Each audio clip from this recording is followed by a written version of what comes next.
George magi mamingi wan thok to handore. George haibadi farmer natraga art worker haibani. Greek ki aribalon Georgo se sidaki lawbani. Koi baba se Greece da imaga koi be chale hai. Aduda koi ma se pregnant oire khangaki hai. Aduda some memory oinaba mingse thon ki bor mali. Ado tamna se chahi kya surino. 20 heli 21 changai ni. Oh, adudi aina khara hale. Khara nate yam hali daina. Wa makha taningai laitabagi asumna khumai. Oh. Adu nang babagi mamangda nungai tabot kanuko. Aikhoina dumna usiladi moina hena sonthakini. Aina haise nang khara wakhal nungai taba male adugini. Ngahaga mong tumin chani. Wari makha chathana dabana pumchik chi. Sorokta chenma gari singi makol khakta maktari. Gari chen daba tanjadana ani dune chatpagi sahom khungu makol khakta mak ichik chikna amuk sadai. Sel kyam changkhragi. Yareda kona sanarse adugidi. Haying kona tamna dum ngamakanda inkhalo. Noi baba hoi tanaraga. Ai tamo choga tanaraga hanjilage tamna. Hoi kaide. Ado family ne ko ba thubi chase. Aisu sum ko bayai ko. Kaide. Soroki mataida group oina lambida chariba nisa chaba singdo tamnada huran yeng ami. Yenga murum su sonarami amanamada. Jor sutarami moide nataba moigi wa nataba saba malanba amadi lagna boy karim na boy tawrkliba singdo khanglibani. Yam singna natrabasu uliba mong matawduna. Adubu maithung nogliba minokto mangdi hene do masakto saudaba mana ubani minok helakpana. Tamna su khazik hinadana makhong yang lapthangi. Leisabi amana mapang yauda chatpa matamda nupa nahana laknaraga bo karam na hinagani adusu numidangda. George na tungwaida chali tamna na chana George na leithawraga lehawbaduda. Ngaksina ba male khara khazik thuna jase. Asi ai dun laithobani adubu George leramri. Group singduga thindatna lerami. Tamnadi manakta changsin bajo khazik khanjani. Nupa maraknina. George moi tara mukto loina makhut ka suga yaudana pocket humjilaga phugai raklami. Aduga mukso kashuaidana tamnagi manakta changsilei. Yam normal oina halasilo. Tamna su tumina matungda inaraklami wa kari soiramde. Khara sukiri sathiba matawduda. Ingchabo unduna sakhom kaina sawbo sathibadagi suksau saudana sawbotana tawthorakpadana ingchabadagi hena sathirakpasina hena kiribani. Kaigi moiga onsina rino. Atopu kana amana naitom chatpada matung laknadanaba larik khara takpirakmani. Magi maramgi khak oiramdabana George yaningmagi mong ulei. Nupasine jamsamna khalakpana tamna sadum chamthomi. Singna hairagadi maga chatminariba hajadaba nupi sida karim narakpaduda sathina sauning lubani. Khara king manupi macha warabadi amuksu kitang pharamba yabani. Ngasigi thokiba thakdok mayamduna sothakibi mahaksigi mapukning thaina honaringai pamdaba hainadaba mawong ulakpa mi singduda asukwana aina nupi sigi awaba wakalsi thaidoknaba honaringai pamdaba hainaroidaba thabak tawri haiduna waraklibani magido. Dada gauragi khara hale harimnina. Dada hoidi mi kya leirino. Ai baba ima aduga ichalamaga. Adudi yumda pakatnaramani. Pakaloida. Tamna makha tarudre amuk tumi laikre. Hospital siyarokle. Eronga ahalduga so joygi manakta phamduna joyga wari sanarami. Machanupi na changakpaduda machanupi de karoklami. Bema thubija Baba kisu tawdre. Tamna su sangslei mapagi manakta lepaga. Ba doctor na kisu tawro heri. Eron ba se chak pizana bamda tokse. Chak pudi pure ba da chathu habani chaningdri na hariba. Joy no ina makha samthare. Ahina chaningdri na tawbani da. Ibungu hoi mayamna pukhada wabire tawrise. Mapuksimagi singmangam la roidaba lamon tonsele. Apuk ba i. Makata nagtanaba tamna na kaure.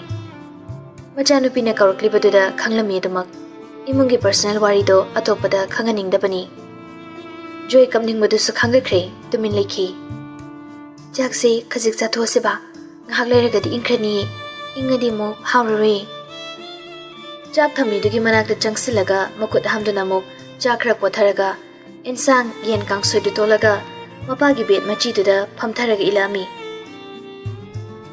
ꯖꯣꯏꯁꯨ ꯃꯆꯥꯗ ꯍꯥꯏꯐꯦꯠ ꯌꯦꯡꯂꯒ ꯃꯄꯤꯗꯨ ꯑꯃꯨꯛ ꯇꯞ ꯇꯞ ꯇꯥꯔꯛꯂꯝꯃꯤ꯫ ꯌꯥꯝ ꯆꯥꯛꯂꯦ, ꯖꯣꯏꯒꯤ ꯊꯃꯣꯏꯗꯣ ꯑꯣꯝꯆꯥꯛꯅꯔꯤ꯫ ꯑꯍꯜ ꯑꯣꯏꯕꯒꯤ ꯍꯧꯅꯕꯤ ꯑꯉꯥꯡ ꯑꯣꯜꯂꯛꯄꯒꯨꯝ ꯀꯞꯇꯨꯅ, ꯂꯥꯏꯁꯤꯁꯨ ꯐꯠꯇꯦꯗꯀꯣ, ꯑꯩꯈꯣꯏꯒꯤ ꯏꯃꯨꯡꯁꯤꯗ ꯅꯠꯇ꯭ꯔꯕꯗꯤ ꯂꯩꯇ꯭ꯔꯕ ꯈꯪꯗꯦ ꯑꯋꯥꯕ ꯄꯤꯕꯁꯦ, ꯍꯟꯖꯤꯟ ꯍꯟꯖꯤꯟ꯫ ꯌꯥꯔꯦ ꯕꯕꯥ, ꯁꯦ ꯆꯥꯛꯁꯦ ꯄꯨꯟꯊꯟꯅ ꯆꯥꯊꯣꯛꯑꯣ, ꯑꯗꯨꯒ ꯑꯃꯨꯛ ꯋꯥꯔꯧꯒꯦꯁꯨ꯫ ꯑꯁꯤ ꯍꯥꯏꯗꯨꯅ ꯅꯝꯗ ꯃꯄꯥꯗ ꯄꯤꯆꯥꯛꯇꯨ ꯏꯟꯕꯤꯔꯝꯃꯤ꯫ ꯖꯣꯏꯁꯨ ꯆꯥꯈ꯭ꯔꯦ ꯈꯖꯤꯛ, ꯑꯗꯨꯒ ꯑꯗꯨꯝ ꯃꯕꯨꯛ ꯊꯜꯂꯦ ꯍꯥꯏꯗꯨꯅ ꯂꯦꯞꯈ꯭ꯔꯦ꯫ ꯁ꯭ꯄꯦꯁꯦꯜ ꯋꯥꯔꯗꯅꯤꯅ ꯁꯣꯐꯥ ꯁꯦꯠ ꯑꯃꯁꯨ ꯄꯦꯁꯦꯟꯗꯨꯒꯤ ꯕꯦꯠ ꯂꯩꯔꯤꯗꯨꯒꯤ ꯑꯣꯄꯣꯖꯤꯠꯇ ꯊꯥꯏ꯫ ꯑꯗꯨꯗ ꯃꯌꯥꯝꯗꯣ ꯄꯨꯂꯞ ꯐꯝꯃꯝꯃꯤ꯫ ꯇꯥꯝꯅꯥꯅ ꯀꯣꯜ ꯂꯤꯛꯁꯤꯡꯗꯣ ꯂꯣꯏꯁꯤꯟꯈ꯭ꯔꯦ꯫ ꯑꯦꯔꯣꯅ, ꯑꯩꯒ ꯏꯄꯟꯒ ꯑꯁꯣꯝꯗ ꯂꯦꯎꯔꯒꯦ꯫ ꯖꯣꯔꯖꯅ ꯑꯃꯨꯛ, ꯍꯣꯏ, ꯑꯩ ꯉꯥꯏꯍꯥꯛ ꯁꯨꯝ ꯂꯦꯎꯈꯤꯒꯦ꯫ ꯐꯩꯖꯨꯞ ꯑꯦꯛꯁꯇ꯭ꯔꯥ ꯑꯃ ꯄꯨꯔꯧꯔꯣ?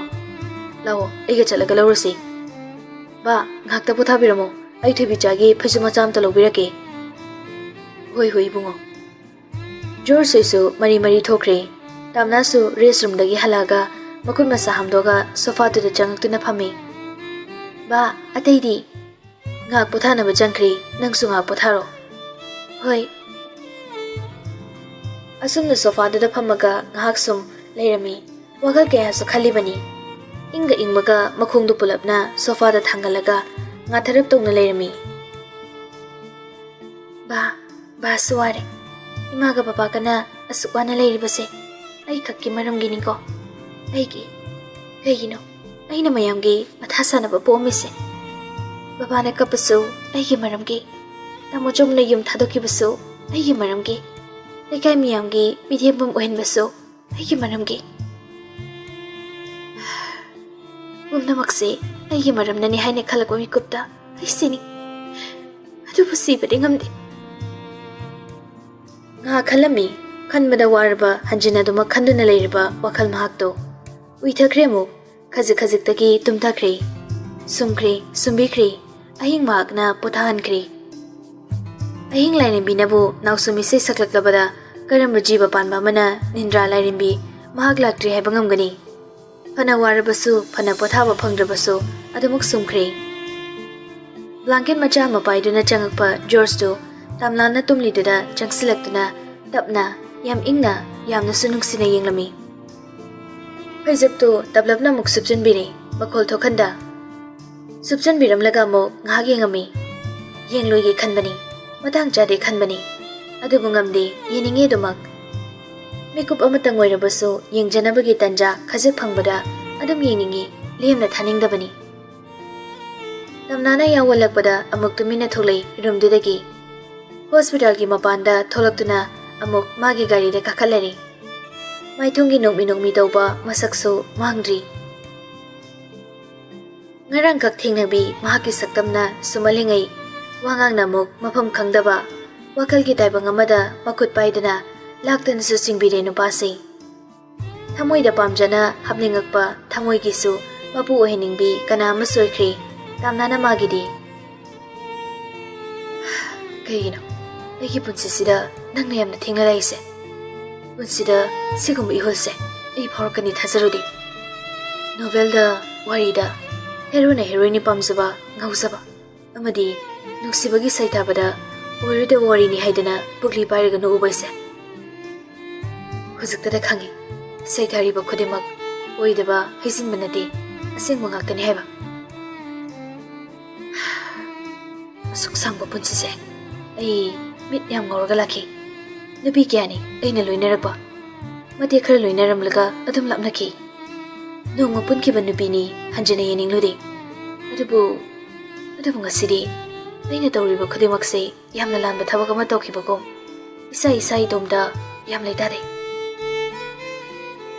ꯆꯝꯂꯕ ꯅꯪꯒꯤ ꯄꯨꯟꯁꯤꯗ ꯈ꯭ꯋꯥꯏꯗꯒꯤ ꯆꯝꯕ ꯃꯤꯁꯛ ꯑꯃꯁꯨ ꯑꯣꯏꯅꯤꯡꯉꯤ꯫ ꯅꯪꯅ ꯗꯤꯖꯔꯕ ꯇꯧꯕ ꯃꯁꯛ ꯑꯗꯨꯕꯨ ꯈꯔ ꯅꯣꯞꯄꯗ꯭ꯔꯥ ꯑꯩꯁꯦ ꯅꯪꯒꯤ ꯅꯐꯝꯗꯗꯤ? ꯁꯦꯡꯅ ꯑꯁꯨꯝꯕ ꯆꯩꯅꯥ ꯑꯃꯗꯤ ꯊꯃꯣꯏꯗ ꯐꯥꯎꯔꯛꯀꯅꯤ ꯍꯥꯏꯕꯗꯤ ꯑꯩ ꯈꯖꯤꯛꯇꯐꯥꯎ ꯊꯥꯖꯗꯕꯅꯤ ꯅꯪꯗꯤ ꯑꯩ ꯈꯛꯀꯤ ꯑꯣꯏꯒꯦꯀꯣ ꯑꯩ ꯈꯛꯀꯤ ꯃꯁꯤꯃꯗꯤ ꯅꯪꯅ ꯌꯥꯕꯤꯌꯨ ꯂꯝꯍꯦꯟꯕ ꯑꯩꯁꯦ ꯅꯪꯉꯣꯟꯗ ꯈꯛ ꯂꯝꯍꯦꯟꯖꯒꯦ ꯉꯥꯎꯁꯤꯟꯅꯖꯒꯦ ꯑꯗꯨꯕꯨ ꯅꯪꯅ ꯄꯥꯝꯗꯦ ꯍꯥꯏꯕ ꯊꯕꯛ ꯈꯨꯗꯤꯡꯗꯤ ꯃꯤꯆꯤꯅ ꯍꯟꯅ ꯐꯥꯎ ꯌꯦꯡꯉꯣꯏꯒꯦ ꯑꯩꯕꯨ ꯅꯨꯡꯁꯤꯕꯤꯔꯝꯃꯣ ꯅꯪꯒꯤꯗꯃꯛꯇ ꯑꯩ ꯍꯤꯡꯖꯒꯦ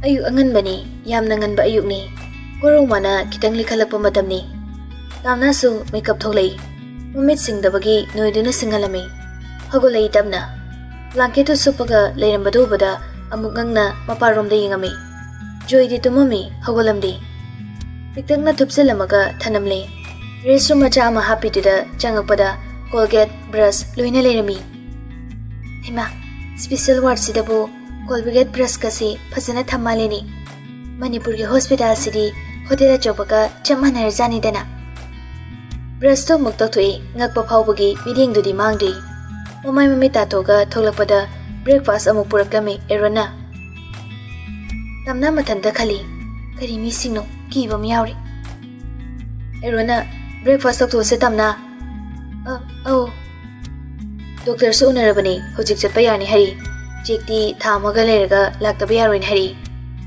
ꯍꯣꯏ ꯗꯣꯛꯇꯔ ꯇꯨꯝꯕ ꯍꯧꯒꯠꯍꯧꯔꯕꯣ ꯅꯥꯏꯠ ꯇꯥꯕꯒꯤ ꯍꯜꯂꯧꯗ꯭ꯔꯤ ꯁꯦ ꯕ꯭ꯔꯦꯛꯐꯥꯁꯁꯦ ꯆꯥꯊꯣꯛꯑꯒ ꯑꯩ ꯊꯤꯟꯕꯤꯔꯒꯦ ꯍꯣꯏ ꯑꯗꯣ ꯍꯥꯏꯕ ꯉꯝꯗ꯭ꯔꯤ ꯄꯟꯈ꯭ꯔꯦ ꯋꯥꯍꯩꯗꯣ ꯍꯥꯏꯒꯦ ꯇꯧꯕꯒ ꯖꯣꯏꯗ ꯑꯣꯟꯁꯤꯜꯂꯒ ꯕꯥ ꯍꯧꯒꯠꯂꯒ ꯕ꯭ꯔꯦꯁ ꯇꯧꯕ ꯉꯝꯒꯗ꯭ꯔꯣ ꯇꯝꯅ ꯄꯦꯂꯥ ꯃꯆꯥ ꯑꯃꯗ ꯇꯧꯍꯜꯂꯁꯤꯔꯣ ꯇꯝꯅꯥꯁꯨ ꯑꯦꯔꯣꯟꯗ ꯍꯥꯏꯒꯦ ꯇꯧꯔꯝꯕꯗꯣ ꯄꯦꯂꯥ ꯃꯆꯥ ꯑꯃ ꯄꯥꯝꯕꯒꯤꯅꯤ ꯑꯗꯨꯕꯨ ꯁꯦꯜ ꯑꯃꯠꯇ ꯌꯥꯎꯔꯛꯇꯕꯅ ꯍꯥꯏꯕ ꯉꯝꯗꯕꯅꯤ ꯑꯦꯔꯣꯟꯅ ꯈꯪꯅ ꯄꯦꯂꯥꯗꯨ ꯂꯩꯔꯛꯑꯝꯃꯤ ꯃꯛ ꯃꯆꯥ ꯑꯃꯁꯨ ꯌꯥꯎꯔꯛꯂꯝꯃꯤ ꯑꯁꯨꯝꯅ ꯐꯃꯨꯡꯗꯨꯗ ꯖꯣꯏꯕꯨ ꯕ꯭ꯔꯁ ꯇꯧꯍꯜꯂꯤ ꯕ꯭ꯔꯦꯛꯐꯥꯁꯇꯨ ꯖꯣꯏꯁꯨ ꯄꯤꯖꯔꯤ ꯇꯝꯅꯥꯗꯤ ꯆꯥꯗ꯭ꯔꯤ ꯆꯥꯅꯤꯡꯗꯕꯒ ꯇꯧꯕꯤꯔꯤꯕ ꯃꯌꯥꯝꯗꯨꯒꯅ ꯏꯀꯥꯏꯖꯕꯅꯤ ꯗꯣꯛꯇꯔꯁꯨ ꯆꯠꯂꯝꯗꯥꯏꯒꯤ ꯆꯦꯛꯑꯞ ꯇꯧꯕꯤꯕ ꯂꯥꯛꯑꯝꯃꯤ ꯖꯣꯏꯒꯤ ꯃꯁꯥꯗ ꯅꯨꯡꯉꯥꯏꯇꯕ ꯀꯩꯀꯩ ꯍꯪꯕꯤꯔꯝꯃꯤ ꯑꯁꯨꯝꯅ ꯍꯣꯁꯄꯤꯇꯥꯜꯗꯒꯤ ꯊꯣꯛꯂꯛꯂꯤ ꯒꯥꯔꯤꯗ ꯄꯨꯟꯅ ꯑꯃꯨꯛ ꯍꯥꯏꯊꯔꯛꯂꯤ ꯌꯨꯝꯂꯣꯝꯗ ꯑꯦꯔꯣꯟꯒ ꯑꯍꯜꯗꯨꯒꯅ ꯃꯃꯥꯡꯗ ꯇꯥꯝꯅꯥꯒ ꯖꯣꯏꯒꯅ ꯃꯅꯤꯡꯗ ꯖꯣꯔꯖꯇꯤ ꯌꯥꯎꯔꯛꯇ꯭ꯔꯤ ꯑꯍꯜ ꯑꯗꯨꯅ ꯏꯆꯥꯁꯤꯡꯒ ꯊꯦꯡꯅꯕꯁꯤ ꯌꯥꯝꯅ ꯅꯨꯡꯉꯥꯏꯍꯦ ꯃꯇꯝ ꯄꯨꯝꯅꯃꯛꯇꯅꯤ ꯃꯥꯡꯒꯣꯜꯂꯣꯏꯌꯨꯀꯣ ꯇꯧꯔꯨꯕ ꯈꯨꯗꯤꯡꯃꯛꯁꯨ ꯃꯥꯏꯁꯨ ꯄꯥꯛꯀꯅꯤ ꯏꯄꯟꯅ ꯊꯥꯖꯩ ꯏꯄꯟ ꯁꯨꯝ ꯑꯩꯈꯣꯏꯒ ꯍꯦꯛ ꯊꯦꯡꯅꯔꯨꯕ ꯍꯥꯏꯗꯣ ꯑꯣꯏꯔꯝꯅꯤꯅ ꯇꯧꯖꯕꯅꯤꯗ ꯍꯧꯖꯤꯛ ꯃꯇꯝꯗꯕꯨ ꯃꯤ ꯑꯃꯒꯤ ꯃꯇꯦꯡ ꯇꯧꯒꯦ ꯀꯥꯏꯅꯒ ꯊꯣꯛꯂꯛꯄꯁꯤ ꯀꯅꯥꯕꯨ ꯂꯩꯔꯤꯒꯦ ꯁꯣꯁꯤꯌꯦꯜ ꯋꯥꯔꯀꯔ ꯑꯃꯅꯤ ꯃꯉꯥꯏ ꯑꯗꯨꯁꯨ ꯚꯣꯠꯀꯤ ꯑꯣꯏꯗꯣꯏꯅꯤ ꯐ꯭ꯔꯤꯗꯒ ꯅꯠꯇꯦ ꯃꯇꯦꯡ ꯇꯧꯗꯣꯔꯤꯕꯁꯤ ꯂꯩꯀꯥꯏ ꯍꯥꯏꯕꯁꯤꯗꯤ ꯂꯩꯀꯥꯏꯗꯨꯅ ꯑꯋꯥꯕ ꯇꯥꯔꯛꯄ ꯀꯥꯟꯗ ꯍꯪꯅꯕ ꯑꯉꯝꯕ ꯃꯇꯦꯡ ꯇꯧꯕ ꯍꯥꯏꯕꯁꯤ ꯃꯁꯥꯅ ꯇꯥꯕꯅꯤ ꯏꯄꯟ ꯑꯩꯈꯣꯏꯁꯨ ꯏꯄꯟ ꯍꯣꯏꯒꯤ ꯂꯩꯀꯥꯏꯒꯤ ꯃꯤ ꯆꯤꯡꯉꯕꯅꯤ ꯋꯥꯔꯤ ꯁꯥꯟꯅꯗꯅ ꯍꯜꯂꯛꯄꯅ ꯀꯨꯏꯍꯧꯗꯕꯣꯏ ꯅꯤꯡꯉꯤ ꯌꯧꯏ ꯊꯣꯡꯒꯥꯜꯗ ꯄꯥꯈꯠꯆꯧꯕꯤ ꯊꯕꯥ ꯉꯥꯏꯗꯨꯅ ꯂꯩꯔꯝꯃꯤ ꯈꯨꯠꯇ ꯆꯦ ꯃꯆꯦꯠ ꯑꯃꯒ ꯃꯩꯈꯦꯠ ꯃꯆꯥ ꯑꯃꯒ ꯄꯥꯏꯗꯨꯅ ꯒꯥꯔꯤ ꯍꯦꯛ ꯈꯥꯝꯂꯛꯄꯒ ꯒꯥꯔꯤꯗꯒꯤ ꯀꯨꯝꯊꯔꯛꯂꯤꯁꯤꯡꯗꯨ ꯃꯩꯈꯦꯠ ꯈꯦꯠꯇꯨꯅ ꯃꯩ ꯑꯣꯛꯄꯤ ꯑꯦꯔꯣꯟꯅ ꯖꯣꯏꯕꯨ ꯊꯥꯡꯂꯒ ꯄꯨꯟꯁꯤꯜꯂꯒ ꯃꯥꯡꯈꯣꯜꯒꯤ ꯐꯛꯇꯨꯗ ꯉꯥꯏꯍꯥꯛ ꯐꯝꯍꯜꯂꯤ ꯏꯕꯨꯡꯉꯣ ꯏꯄꯥꯒꯤ ꯅꯥꯛꯇꯒꯤ ꯆꯥ ꯒ꯭ꯂꯥꯁ ꯑꯃꯨꯛꯇ ꯊꯛꯈꯣ ꯃꯃꯥ ꯌꯥꯔꯅꯤꯗ ꯉꯁꯤꯗꯤ ꯃꯔꯥꯡꯁꯨ ꯇꯧꯔꯅꯤ ꯑꯗꯨꯒꯤ ꯁꯔꯨꯛ ꯅꯣꯡꯃ ꯐꯖꯅ ꯂꯥꯛꯑꯒ ꯊꯛꯒꯦ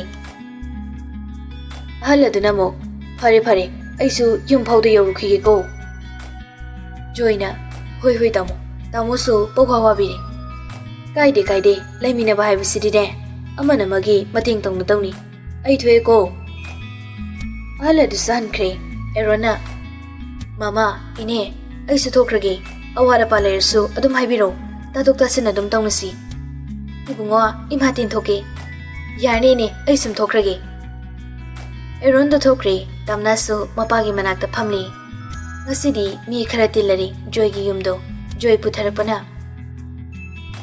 ꯅꯨꯃꯤꯠ ꯅꯤꯅꯤꯗꯤ ꯍꯧꯖꯤꯟꯈ꯭ꯔꯦ ꯅꯨꯃꯤꯗꯥꯡꯅꯤ ꯖꯣꯔꯖꯇꯨ ꯉꯁꯤꯗꯤ ꯃꯌꯨꯝꯗꯒ ꯍꯟꯖꯤꯜꯂꯛꯑꯝꯃꯤ ꯐꯃꯨꯡꯗ ꯁꯨꯝ ꯍꯤꯞꯂꯒ ꯂꯩꯔꯤꯉꯩ ꯃꯄꯥꯒꯤ ꯁꯣꯔ ꯆꯪꯁꯤꯜꯂꯒ ꯉꯁꯤꯗꯤ ꯌꯨꯝꯗꯒ ꯍꯟꯖꯤꯜꯂꯛꯏꯅ ꯆꯠꯈ꯭ꯔꯣ ꯍꯥꯏꯔꯒꯅ ꯆꯠꯈꯤꯗꯣꯏꯕ ꯑꯩ ꯑꯇꯩ ꯂꯩꯔꯤꯉꯥꯏꯈꯣ ꯑꯩꯅ ꯉꯝꯗꯕ ꯊꯕꯛ ꯑꯃ ꯂꯩꯔꯦꯅꯦ ꯅꯪꯅ ꯅꯠꯇ꯭ꯔꯗꯤ ꯑꯣꯏꯔꯔꯣꯏ ꯑꯩ ꯑꯟꯗꯔꯒ꯭ꯔꯥꯎꯟꯒꯤ ꯊꯕꯛꯁꯤꯃꯗꯤ ꯌꯥꯎꯔꯦ ꯕꯕꯥꯅ ꯊꯣꯛꯄ ꯇꯧꯔꯣ ꯑꯩ ꯅꯤꯈꯤꯜꯒ ꯎꯅꯔꯁꯨ ꯍꯥꯏꯕꯅꯤꯅꯦ ꯅꯪꯕꯣ ꯑꯁ ꯕꯕꯥ ꯑꯗꯨꯝꯕ ꯊꯕꯛꯇꯣ ꯑꯩꯗꯤ ꯁꯤꯟꯅꯔꯅꯨꯕ ꯐꯔꯦ ꯑꯩ ꯑꯦꯔꯣꯟ ꯊꯥꯔꯒꯦ Bagi kari watanano, akhoi na fataba thabakse sum tawisibo. Kisori ngasigi machagi wahaiduda ingangakre. Asum hairakani ga thajarudabani. Hai, kai thabak tawrogene, kari fataba tawroge ina. Drugs ki business tawrisibo pharibro ba. Baba, sigi business sida aisu yahonbadagini. Aisu nisagi mau khangkibdo. Nupi ge loina kibdo. Yare, tokpiro huzikti. Aina business lepaga drugs sadaba mi masing hingalakani siro. Ha, thokmok achawa sang lebaki mabi mapa singsinune tawribase aida natine. Moi tawninga tawsuno baba yawna. Aduga sarok lebak chakhona ba tawsi. Khungang da chalaga industry factory link libasi chakhona ba tawriba natro. Ha, apaba mida lambi piba fataba mida mungpham masana tawhanba masi gi business ni. Adunadi nasasu mangako tabani. Mapa macha marai rom da ontharakpoduda kisarna yare to ipane nangoda kaimta ga hajarwe aisu kyam kuinabu business tawba ngamdoribano nangna loina yenghoradabani nangi matamda nangna tawnimudu taw ipa thingoi adubune afawbu mi mo ogi haragadine manung mapan samnadaba yadabani sanga jawri khaine yengnaba yami hebase khangdaba tawnu manung oiba ai lersidi jorsu kara fingalei manung oiba ai lersida karamba manunga mok samnage hebano samnagano habenati to sise ai siwase adu sarukne yumda nongphado khara lakpanina najalgana maga punna chaksasi ai kya chaningde tawnu law isordo ka de gi thokre jorso chup amamuk chamkhatkre tharuge khanmani adubu tafung khangdabana thaibani habit oikre mapa ki sorgi business si atuki matik fauri mapa na tas tawbada business amata leite habe apaba fataba loina sure business si pak chawbana manung mapan so adumak loina samnarami asukam sel tan mapa mapa sibo karama mapa no khangdimi I karaktana yumga thadu chakhiduine na Ningol su mabungi manakta lai dada chagloi noi jaro ai janing de kona jage wa kana ngangbaga ngamjaba nati mabungni haizara baso asika khumlam laga makharom da mukum thaki Sauradi puksau da saurga leiba George numituma tension na lei mathong marom khangdagai khukhu he kami bathroom changaga iruluzage tawbada saponam leramre thurai macha siri isi sum karak torida sine luzaba si haraga shampoo na oina sapon gi mo sinduna luzarami numit nini humni gi matungni ayuktu sangi subject kakpiramle pisu pijaram laga mok mapagi awara pa yenglami joina sumangda nungsa khajigi haina phamli handaksi mana nabadagi machanupidu mapalupansu khara thoklabani machi ungbadusu uba phangdrabani masigi khalubada amuk nungaijai mahusagum tufak tufai lebedu leitre matam leitabana noida pibadubu laktine ngasidia nan khaidi sangi sajika phanbibani baba laktu sanuda aikhoine sum sijina boiningkini mama mapana nahanandana thambani Era, aina khajik sonbasida madim sung pangbobo kaidawe hage. Ai babagi chaga janaba achaporam te yengukhi. Yare, later yare toibima. Iba kisu janingde, chak charaga lore. Chak ti watli ayuksida chagla sama thakpana phani, hakchang solan ba yaba nate ko. Machana hairakpadada joisu makhata rudre. Longalomda tamnasu poleba thokre, joisu mathanta solawi. Sangom sisu nungtigi sungbanine aine adubu mama maza sida loine hektare tawrse tolida lairaba dukan do thong hangge tawda ngairami aduna tamnasu ngak lepaga ngai ine bread yawbro kingbondi yawrine sika ngairibo paps ka yawrine paptu therapy bani ta pibiro dukan phambidu pap therapy bani puthorklami Tanjaduda sanayaisu duglay bachelami mapi chingkalaga piyama induna masamdusu makoktu mubagi choli clip na pulap kum na punsilami tamnana sanayay da unsinduna ini sangum lagulak tadi kedawragi sanayay do maroglina bima dari me koina lawri uho aidi kedawrazano khalure ilo dugmanam naibido ani da biro dukat ke tawraga amta leiramdre Dilona hoi hoi khangde da tawrise isa no pa pokpu sisu matha on thokna sakre thaine di isa ningol pokpa mathai sai hainarami hojik tine isa piba apang pokpu se wakhre da ko hojika ne ngama ba nabi mayam ma tholakpa sida Dilosu wari de yausilai hojika ni ne arai ba mim te leitrabani de inama matik mapa jai khangde jade khangde kari thokjai ne tawju saino khangde lai de katpa ya da balaibu kanana laini heknage masi masana su khara khangja dawani khangsen na drira khangdrira lai sangka ge kaini su khanja sari